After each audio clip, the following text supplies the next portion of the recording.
Bismillahirrahmanirrahim. Assalamualaikum warahmatullahi wabarakatuh. Mbak-mbak, mas-mas, pada pagi ini kita akan diskusikan mengenai probability untuk materi statistik. Saya izin share screen ya.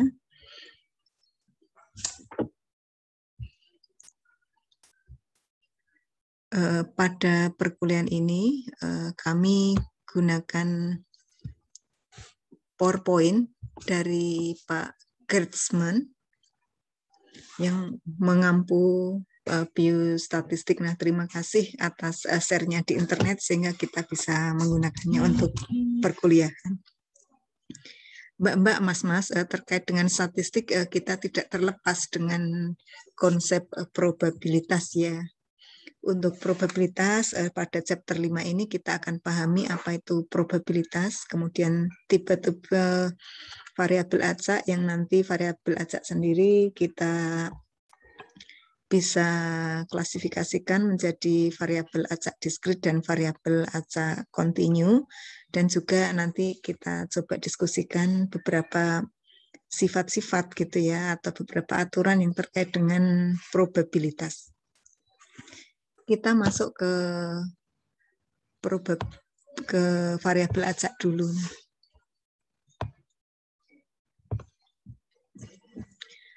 Ketika suatu kuantitas yang dinyatakan secara numerik itu memiliki nilai-nilai yang berbeda pada setiap kesempatan ya. Misalnya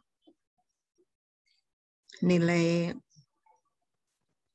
ujian akhir nasional atau UAN siswa, kemudian berat badan mbak-mbak yang ada di UNY, berat badan atau tinggi badan mas-mas yang ada di UNY, ataupun misalnya IPK mahasiswa yang sudah semester 6 misalnya. Nah, seperti itu variabel acak ya gitu.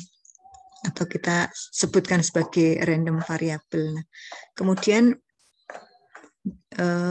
ada nanti definisi populasi yang merupakan himpunan yang mungkin ya, himpunan dari nilai-nilai yang mungkin dari variabel acak. Misalnya untuk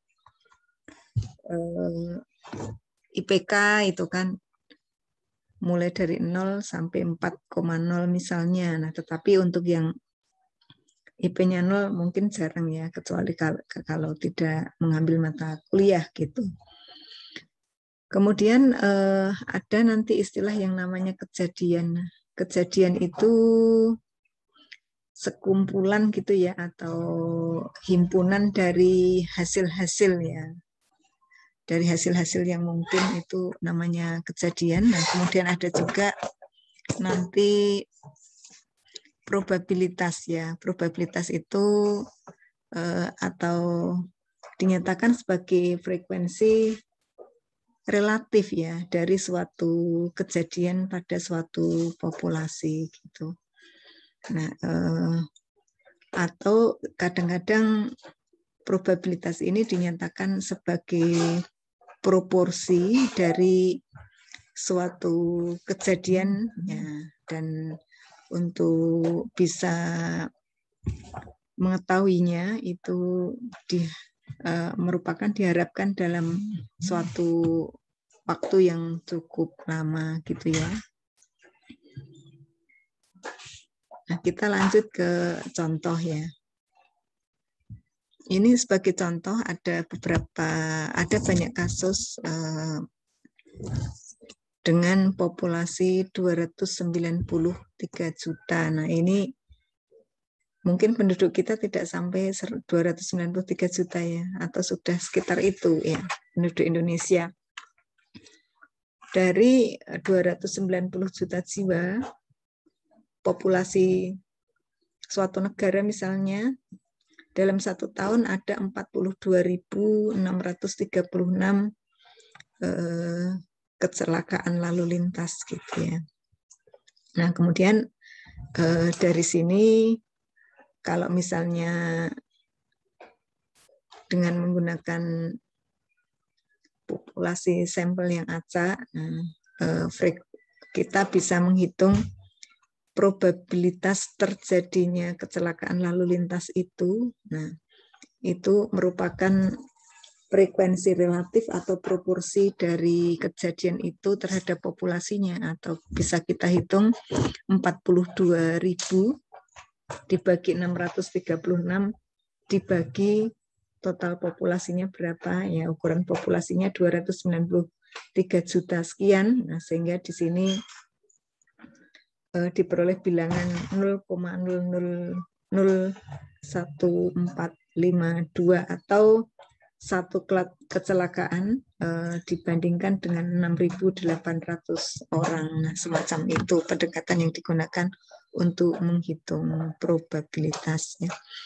Sama juga kalau misalnya nanti contoh lain yang sedang kita hadapi, misalnya masalah cuaca ya. Nanti kejadiannya ada dua, yaitu cerah sama hujan. Nah, ketika cerah, nah itu kan berarti kejadiannya 1 dari 2. Nah, berarti probabilitas kejadian hari cerah adalah 1 dibanding 2 atau 0,5 gitu. Kemudian ini contoh probabilitasnya kalau misalnya digambarkan gitu ya, bisa saja nanti ada beberapa percobaan 1, percobaan 2, kemudian nanti proporsinya digambarkan seperti ini 0,2 gitu ya. Kemudian atau dari data yang ada, percobaannya itu berapa probabilitasnya. Nah, itu di list. Nah, dari sini ketika dicoba berkali-kali atau ratusan kali dengan ukuran sampel yang diperpanjang atau ukuran sampel yang diperbanyak, nanti probabilitasnya mendekati 0,2 ya. Gitu.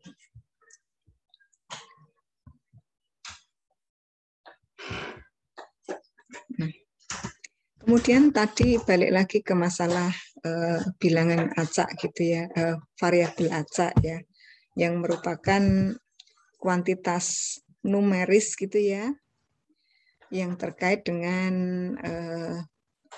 bagaimana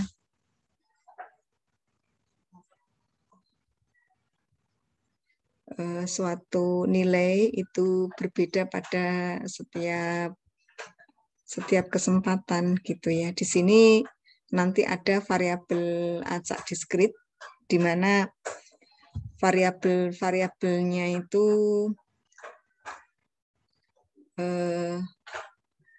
diskrit ya, ukurannya itu diskrit, misalnya 1, 2, 3 begitu. Nah, kemudian nanti ada variabel acak kontinu gitu ya. Kalau variabel acak kontinu semuanya berada pada interval gitu ya. Insya Allah kita bahas lebih dalamnya. Contoh variabel acak diskritnya. Ini ada 4 pasien yang diberikan obat, nah, dan obatnya itu 75% efektif. Nah, kemudian misalkan X itu banyaknya pasien yang merespon terhadap treatment tersebut gitu ya. Jadi misalkan ya, dari 4 pasien ini bisa saja yang sembuh dengan adanya obat itu peluangnya atau kemungkinannya ada yang keempat-empatnya tidak sembuh, atau ada yang sembuh 1, ada yang sembuh 2, ada yang sembuh 3, atau ada yang sembuh 4. Nah, di sini yang sembuh itu tidak ada yang 1,5 gitu ya. Nah, contoh lain variabel acak diskrit misalnya masalah itu ya, ketika kita menghitung barang yang rusak ya. Misalkan setiap kita ngambil 3 barang, nah kemudian dari 3 barang itu kita identifikasi ada yang bagus, ada yang rusak. Ketika dari 3 barang itu kan bisa saja ketiganya rusak, yang bagus 1, yang bagus 2, dan yang bagus 3. Tidak ada barang bagus 1,5. Nah, di sini juga tidak ada orang yang 1,5 orang yang sembuh gitu ya. Nah, jadi di sini hanya ada 1, 2, 3, 4, 0, 1, 2, 3, 4. Tidak ada bilangan di antara 1 dan 2 gitu, karena memang variabelnya variabel acak diskret ya gitu. Kemudian nanti ketika menghitung ya atau memahami probabilitas dari variabel acak diskrit itu nanti ada yang namanya probability mass function atau fungsi untuk menghitung probabilitas dari variabel diskrit ya. Nah, nanti dari variabel diskrit yang kita hitung fungsinya tadi, misalnya untuk pasien yang tadi apakah bereaksi terhadap obat ya, misalnya ini ya. Untuk yang 0 itu probabilitasnya sekian, untuk yang dari keempat orang itu bereaksi terhadap obat 1 itu sekian, bereaksi ada berapa orang, 2 orang yang bereaksi terhadap obat itu probabilitasnya 0,21, dan ada 3 orang yang bereaksi terhadap obat 0,4, dan kalau semuanya bereaksi terhadap obat 0,31. Nah, itu contoh probability mass function-nya. Nah, kemudian kalau dibuat secara grafik seperti ini. Kalau dari keempat pasien itu jarang ya, yang hanya sedikit ya probabilitas tidak ada yang bereaksi terhadap obatnya dan seterusnya. Jadi sumbu X-nya itu banyaknya orang yang sukses atau banyaknya orang yang sembuh atau banyaknya orang yang bereaksi terhadap obatnya. Nah, kemudian sumbu Y-nya itu probabilitas seperti itu. Kemudian dari grafik ini gitu ya, sebenarnya kita bisa menghitung peluang ya. Misalnya untuk yang sembuhnya itu 2.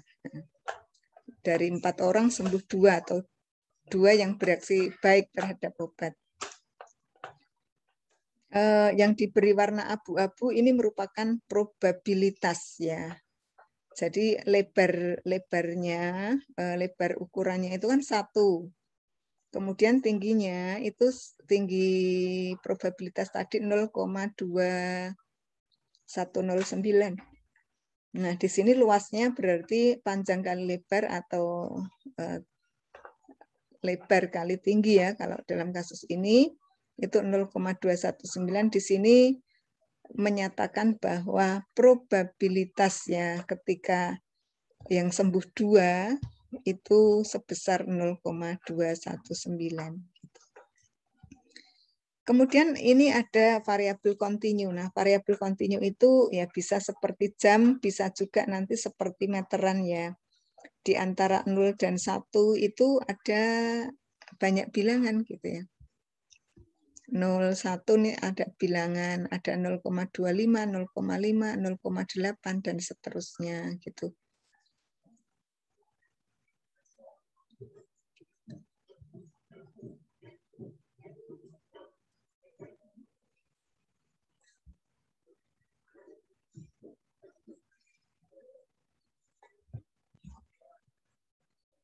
Demikian juga kalau mau pakai penggaris. Nah, di antara 1 dan 2 kan ada banyak bilangan ya. 1,1, 1,2, 1,3, dan seterusnya ya. Kemudian untuk variabel kontinu ini namanya bukan PMF ya. Probability mass function itu untuk yang variabel discrete. Nah, kalau probability density function atau PDF itu probabilitas tapi untuk untuk variabel yang acak kontinu. Nah, besarnya probabilitas ini di antara 0 dan 1 gitu ya, pasti di antara 0 dan 1 gitu, dan besarnya selalu lebih dari 0 gitu ya. Nah, kemudian sama nanti luas di bawah kurva itu merupakan atau menunjukkan probabilitasnya. Nah, ini sebagai contoh probabilitas itu dihitung dengan luas di bawah kurva. Kemudian pada gambar di sini probabilitas di antara 0 sampai 0,5 kan 0,5 ya, dari panjang lebarnya ya di sini 0,0 sampai 0,5. Kemudian tingginya 1, nah berarti probabilitas untuk yang berwarna abu-abu itu setengah, atau berwarna apa nih warnanya? Biru ya, biru atau abu-abu. Ya.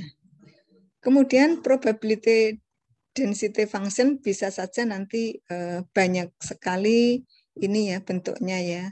Ini kalau bentuknya uniform, jadi setiap nilai itu mempunyai probabilitas yang sama.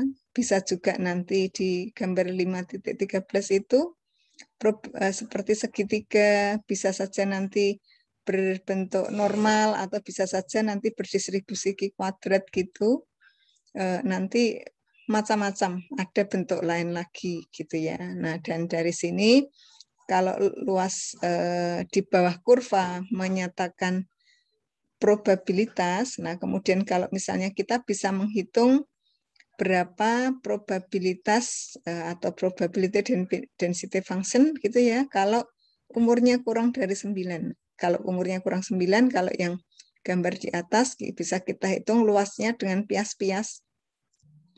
Pias 1, pias 2, pias 3, pias 4, pias 5, pias 6, pias 7. Nah, bisa juga kalau kita memperhatikan distribusi normalnya, pokoknya dari 1 sampai 9 atau kurang dari 9 itu berapa probabilitasnya. Seperti itu kita menggunakan luas daerah di bawah kurva. Kemudian ada beberapa sifat-sifat dari probabilitas. Sifat yang pertama itu luasnya itu berada di antara 0 dan 1 ya, gitu. Kemudian sifat yang kedua untuk sampel space-nya S itu ya menyatakan dari hasil yang mungkin ya. Jumlahnya itu pasti 1, jumlah dari keseluruhan ini ya probabilitas untuk semua ruang sampel. Kemudian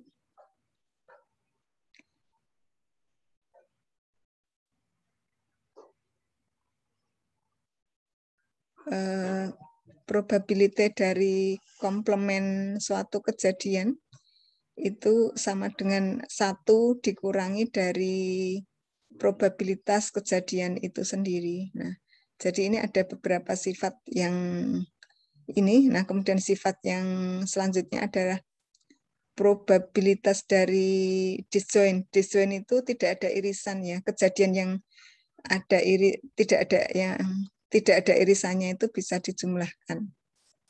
Insya Allah nanti kita pelajari ya. Jadi mesti diingat probabilitas itu minimal 0, maksimal 1. Kemudian untuk total ya, untuk keseluruhan sampel space itu jumlahnya itu 1. Kemudian yang ketiga, komplement itu 1 dikurangi. Nanti insya Allah kita pakai sifat yang ketiga ini. Kemudian nanti ada probabilitas dari beberapa kejadian. Kalau misalnya tidak ada irisannya itu bisa ditambahkan. Atau kalau ditulis seperti ini ya, 0 kurang atau sama dengan probabilitas A kurang dari 1, probabilitas S dari seluruh sampel space itu jumlahnya sama dengan 1. Kemudian probabilitas dari A komplement itu 1 dikurangi probabilitas A. Kemudian kalau untuk A diiris B itu himpunan kosong. A diiris B himpunan kosong, maka probabilitas A atau B itu probabilitas A ditambah probabilitas B. Ini balik lagi ke tadi kasus 4 pasien lagi ya. Jadi sifat pertama, semua kan berada lebih dari 0 ya. Jadi di antara 0 dan 1. 0,0039, 0,4, 0,21, 0,42, 0,31. Kemudian tidak ada yang lebih dari 1, tidak ada yang kurang dari 0 gitu ya. Kemudian sifat kedua, total keseluruhan probabilitas yang sembuhnya 0, sembuhnya 1, sembuhnya 2, sembuhnya 3, sembuhnya 4 itu sama dengan 1. Nah, kemudian yang untuk kalau misalnya kita ambil A itu kejadian yang 4 itu sembuh semua. Kemudian komplement A itu bukan A, berarti 3, 2, 1 atau 0. Nah, berarti di sini kalau misalnya yang keempat-empatnya itu tidak sembuh semua, itu tidak sembuh semua itu bisa sembuh 3, sembuh 2, sembuh 1, tidak ada yang sembuh, itu probabilitasnya 1 dikurangi probabilitas A. Probabilitas A kan 0,3164, makanya probabilitas A itu sama dengan 0,6836 gitu ya, yang khusus yang untuk A saja. A kejadiannya tadi yang sembuh, keempat-empatnya sembuh. Nah, kemudian yang berwarna kuning itu A komplement, sehingga probabilitas A itu sama dengan 1. 1 itu keseluruhannya 1 dikurangi probabilitas A, itu untuk probabilitas komplement dari A. Kemudian A itu kalau sembuhnya 4, B sembuhnya 3, A dan B itu kan tidak ada irisannya.